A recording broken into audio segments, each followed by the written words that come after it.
As tax season gets underway, many Americans are expecting, or at least hoping, for a refund from Uncle Sam.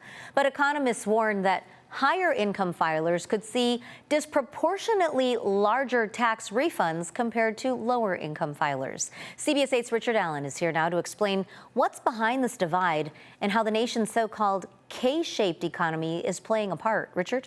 Well, Marcella, that's right. In basic terms, this K-shaped economy describes the growing disparity between the rich and the poor, a trend where wealthier Americans have pulled ahead of lower income workers, due in large part to a strong stock market and rising home prices. And with the passage of the One Big Beautiful Bill Act last summer, it's a divide that could also impact your tax refund.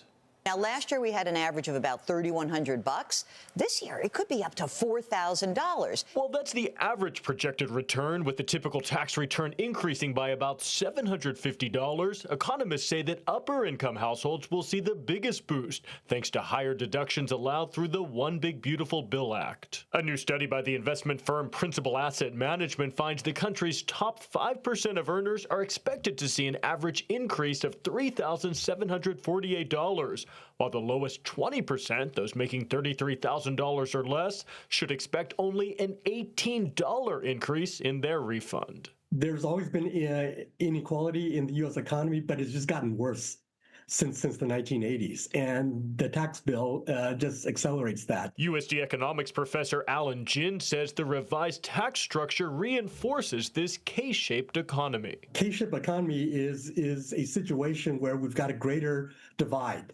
That people at the upper end are doing well, and whereas the people at the lower end are not doing as well, and they may even be suffering. It's an economic trend that stretches back to the early 1980s, when more U.S. companies started moving manufacturing jobs overseas for cheaper labor. That sort of cut off the path to the middle class that a lot of people took previously. But some economists see this gap widening even more dramatically in recent years. Still, some new tax breaks could help lower income earners. For example, depending on income level, some Americans this tax season will be able to deduct up to $25,000 in tips and $12,500 in overtime pay from their federal income taxes. That could have an impact then, again, on people at the lower end, because they're more likely to be hourly workers. Also benefiting all filers, the fact that when this new tax bill went into effect in the middle of last summer, most workers did not bother to change their level of tax withholdings. So a lot of people are going to find that they over-withheld for taxes.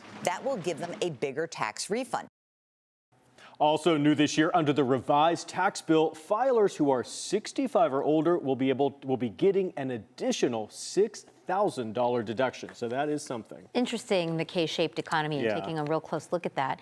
Do you have any advice for people who are hoping to get their tax refunds as soon as possible, no matter how big or small it may be? Right, yeah, no matter what, you want to get your money, right? And so tax experts say, and this might sound obvious, but to file electronically, believe it or not, Marcella, and I know you don't, 15 million Americans still do their taxes by hand. So it's time to leap into the computer age, right? I remember those days when we'd be at midnight at the post office trying to get that tax return stamped. Postmarked, right? Postmarked right before the deadline. Exactly. So it's time to file electronically if you don't now, and also opt for direct deposit right into your bank account. Don't wait for the government to cut you a paper check and mail it to your house. All right. Opt for direct deposit. That's the quickest way. All right. Thanks so much, Richard. Thank you.